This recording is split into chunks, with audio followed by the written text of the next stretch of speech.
ReboundWithAnxietyCenter.com. Great. Well, if I'm happy to go, if nobody else wants to. No, go right ahead. You bet. I'm going to start off by thanking Jeffrey, Marguerite, and John for sharing their stories, and for you, Jim, in particular. I can't even begin to express in words the gratitude that I have for what you've been able to articulate down in the content in the recovery section. I think I've watched every SKYPE call you guys have on YouTube.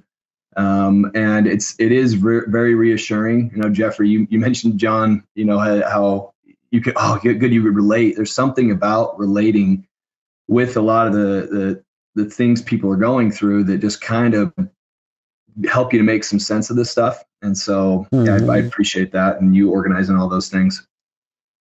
Oh, you're more than welcome. This is, I've been dealing with anxiety disorder for about 3.5 years. As far as recovery, I'd like to think that I was attempting recovery this whole time. Yeah. But sometimes you start to wonder, am I recovering? Am I getting worse? What's going on here? I've been, very committed to getting better. I've become acutely aware that I do have more underlying factors than I realized. When this hit me out of the blue 3.5 years ago, I before that, I was the antithesis of anxiety. This is what's been so hard for me to swallow is, I was a very confident person. I, tend to achieve the objectives I set out to do. I was very happy, fun. And then this hit, it was like my entire personality changed so significantly.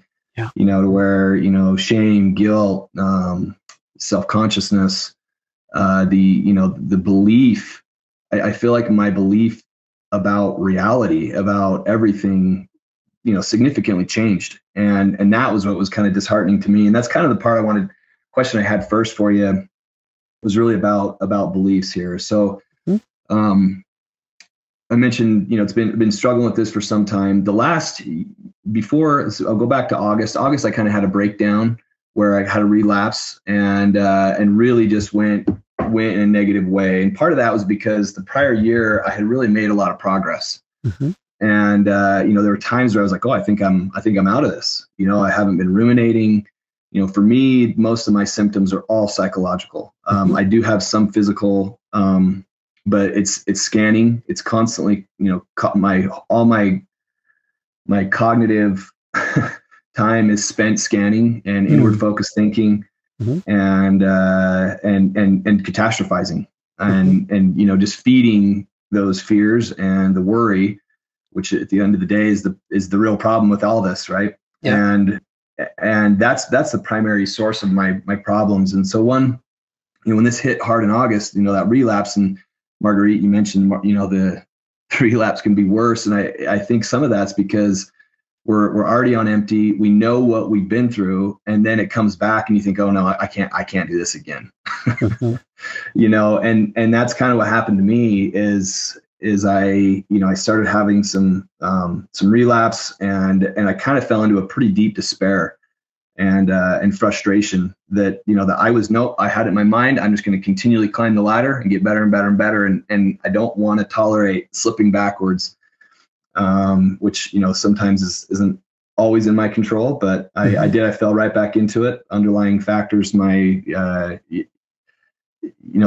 behaviors, I think, just kind of revved up, as opposed to moving back toward the things that had been getting me better for a year or so.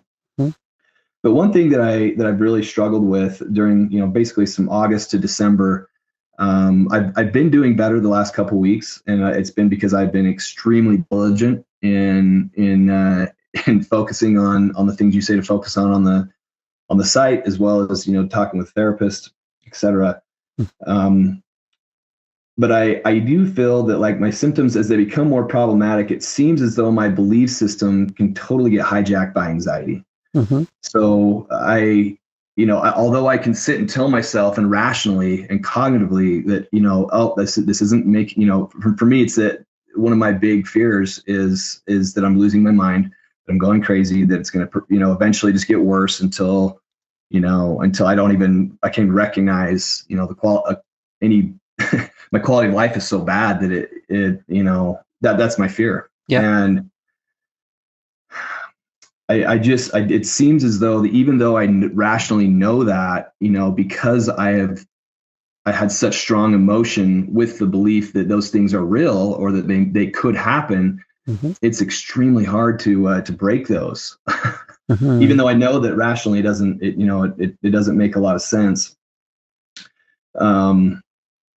Yeah. So, I mean, like I was saying, because I have such strong emotions, that fear and worry tied to the symptoms and what feels like I'm just getting worse and core fears are just deepening.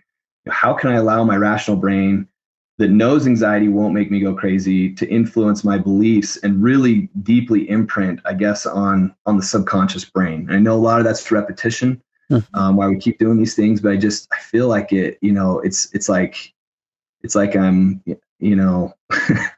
shooting a BB gun at an elephant. A lot of times. So that's kind of the question I have on that is what are things I can do to better influence the belief system? Because I do feel like it's significantly affected my belief system, and I feel like it sometimes owns it. You know what I mean? Yeah. Can I ask if you want to rate this core fear about losing your mind on a scale of 0 to 100%, 100% means totally freaked out, 0 means you don't really care about it at all. Where would you rate your fear? I think I'd put it's 90 plus for sure. All right. Did you have an experience or something early in life that there was a concern about mental illness? No, I think I've always in my mind, the meaning I gave mental illness was it was something to be terrified of. Okay. I think society, things we just the overall, lack of acceptance and understanding of all this in society is, I would have fallen right into that. And so I did have a fear of it. But it wasn't until after I became symptomatic that fear really became, I feel like my fears have really evolved and changed since I've been symptomatic. When I look at what my initial onset was when I had my first panic attack, I was overseas and I just basically went into, a state where I was in a panic attack for like a week straight with no sleep. And it was so traumatizing to me that I've never really been able to dig out. Gotcha. Okay. Yeah, and it's experiences that teach us of the things that we need to be afraid of. And it can be as simple as a TV program or someone in the family or watching someone else struggle. And we just say to ourselves, gosh, I hope that doesn't ever happen to me. Something that simple can establish a fear. And of course, the experience you just told me, having a week of panic and being in the state you were for so long and probably feeling, oh my gosh, this is it. That's enough to set up that core fear too. So it's understandable. A lot of anxious people will develop fears around how they feel and never getting better, and is it going to get worse, and how is society going to view me, and just goes on, because up until that point we don't think about it. It's not relevant to us until we have that life experience. Right. So what you said makes sense. So how do you go about breaking these fears? Well, certainly need to know more about the core fear, how it established. I would also need to know the mix of other anxious behaviors or underlying factors, as we call them, because a lot of times these ones are supported by others, such as how, on a scale of 0 to 100%, 100% being really, maximum concerning, 0 being not at all, where would you rate your concern about being rejected by others?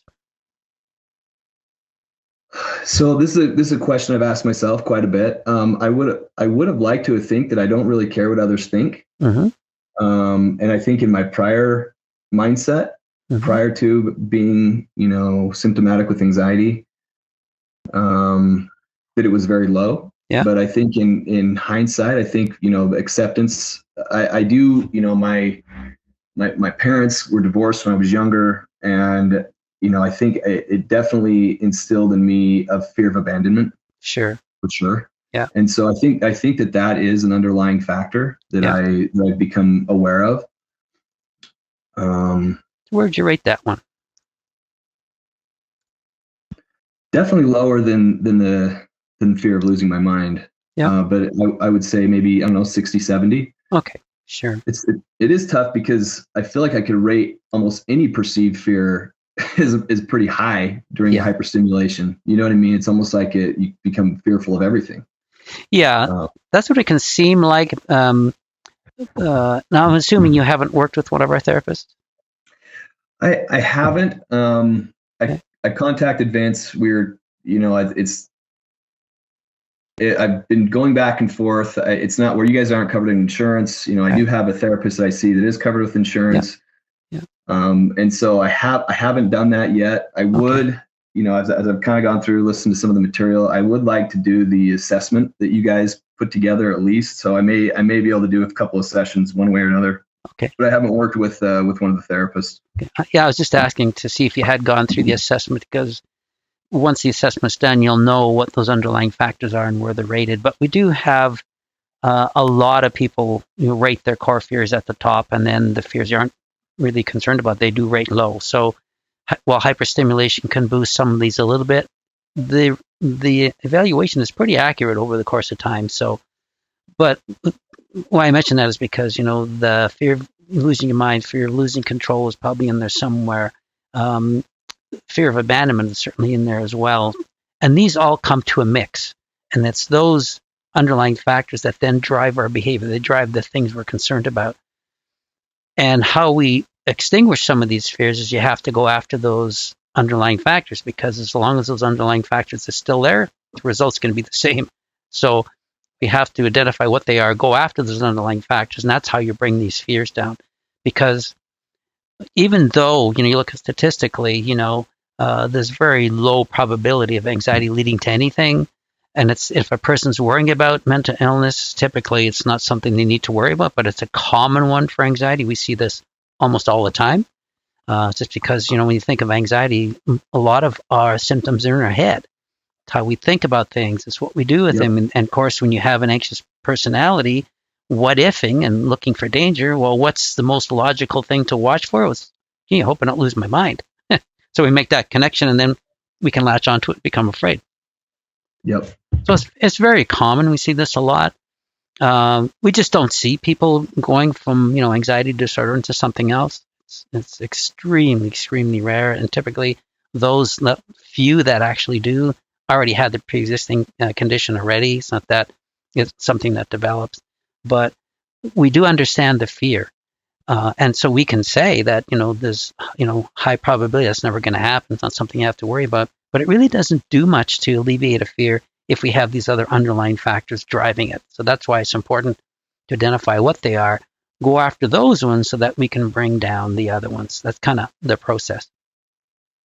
I appreciate you sharing about the fear of abandonment, because that is a common underlying factor that comes from a divorce background.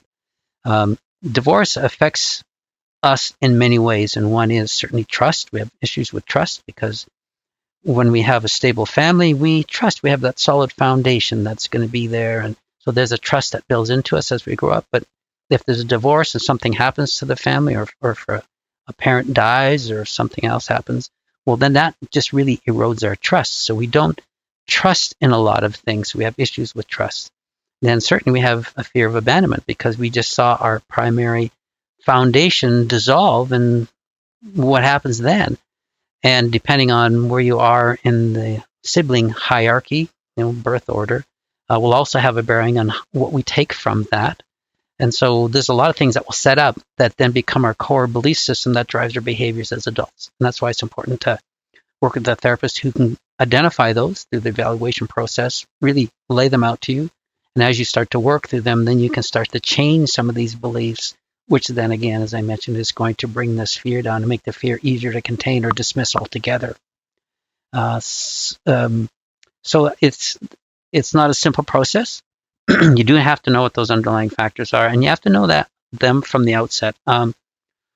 Why we developed our evaluation system is because we found that through traditional therapy, it just takes so long to get to all of the various factors.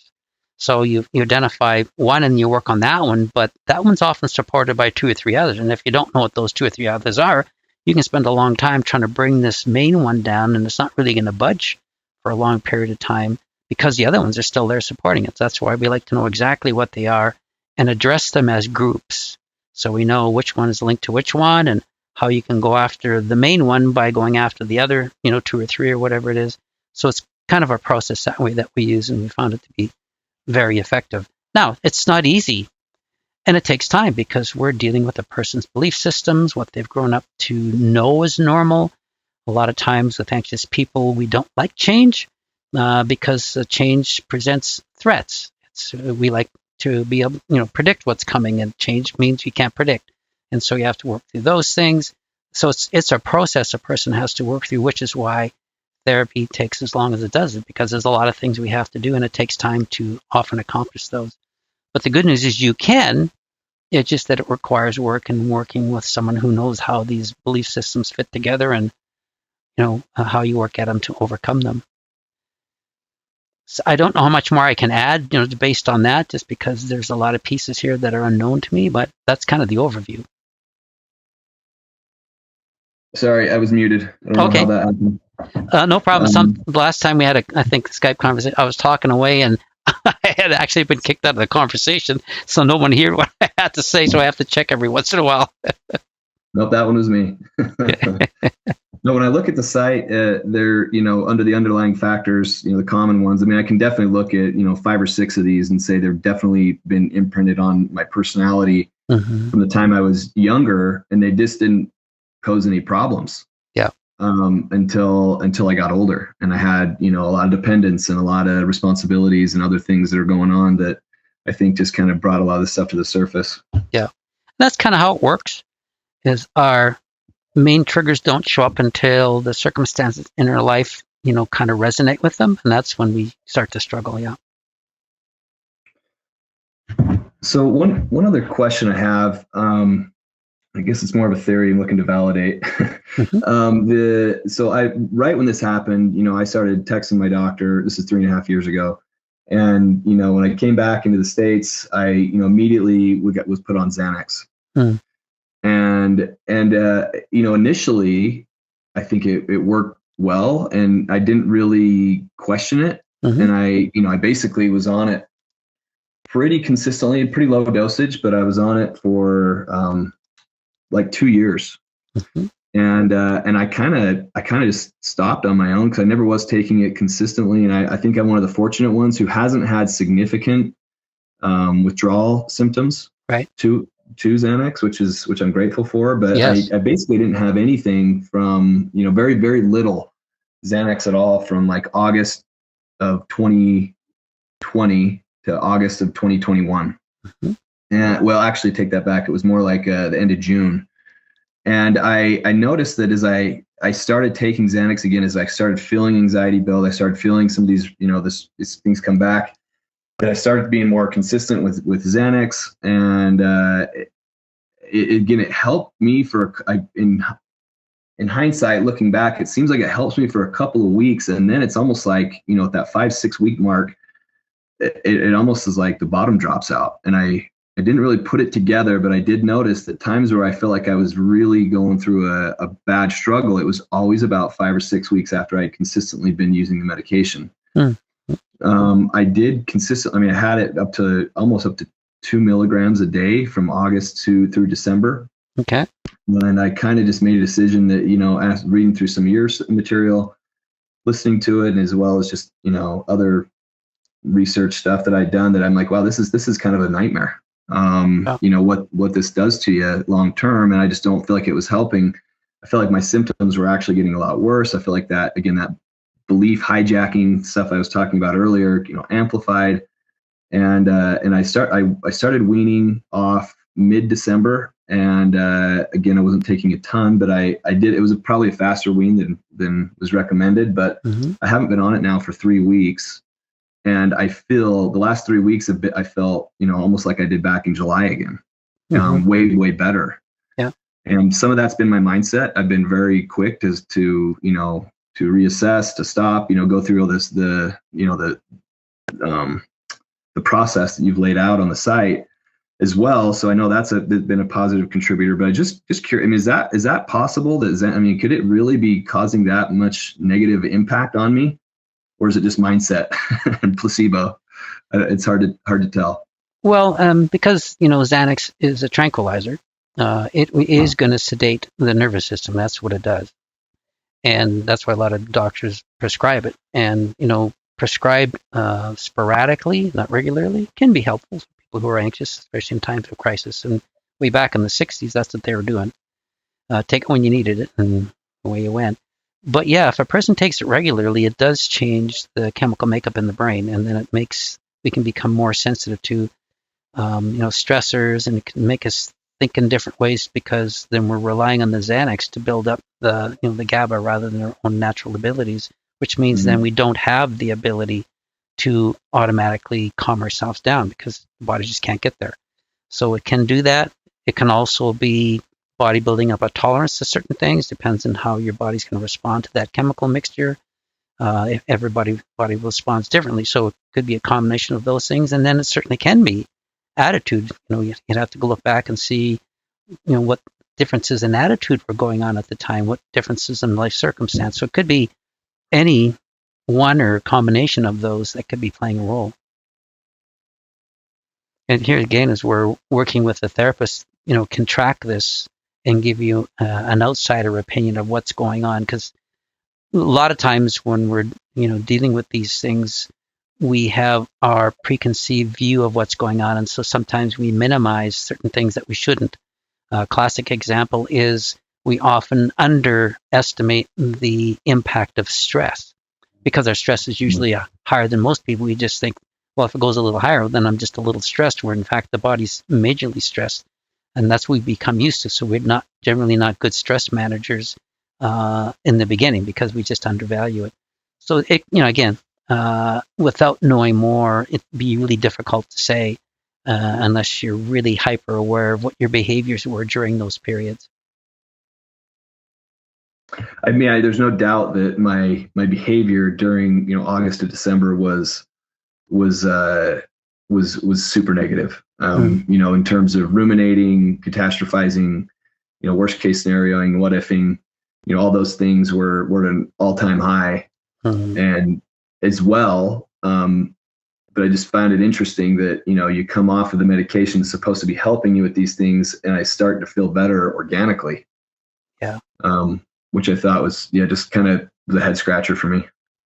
Yeah, you're one of in the small minority of people who don't have a tremendously negative reaction by coming off of a benzo, which is good for you. That's rare though. Either that or you have a really good tolerance for feeling awful. I was going to say, can I buy a pint of your blood, dude? Yeah.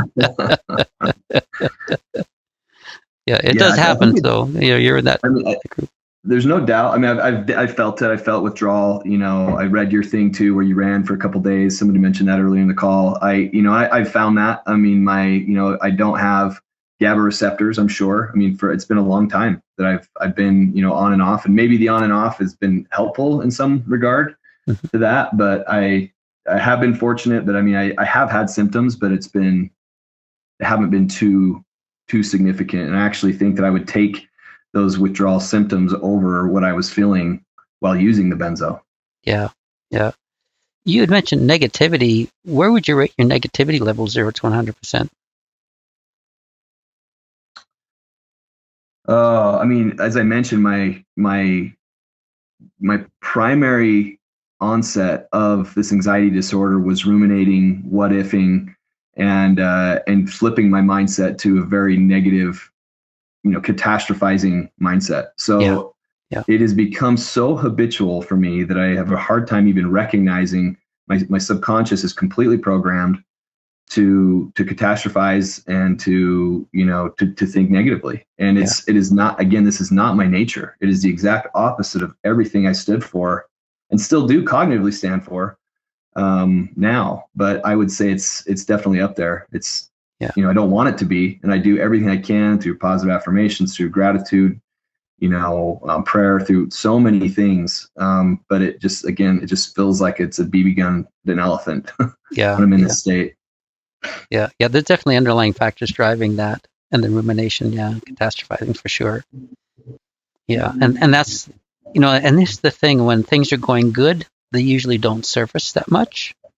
They're there a little bit, but we can usually, the body can manage it. But when challenges come our way, that's when this stuff shows up.